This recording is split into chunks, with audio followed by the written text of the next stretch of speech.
I think they definitely will. I think South Africa will want to get through the Pakistan game to pretty much book their place in the semi-finals before they even have to tackle India in Game 3.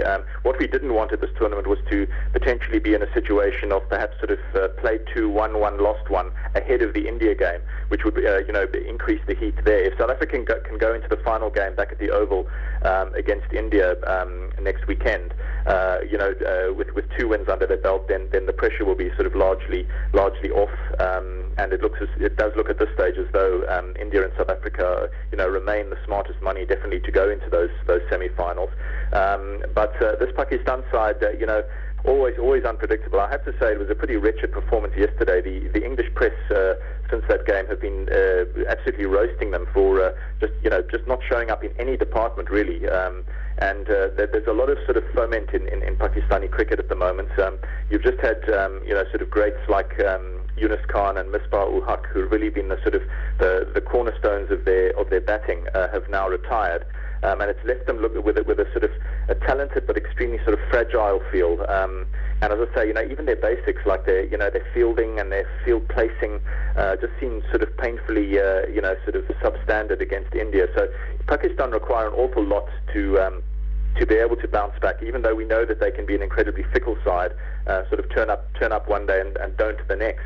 But it's going to require an awful lot for Mickey Arthur to sort of knock them into shape to be able to topple South Africa. Maybe their best ally will be if the weather's awful and you get a bit of a sort of Duckworth-Lewis lottery type scenario. That may be their best crack at actually beating South Africa at Edgbaston on Wednesday.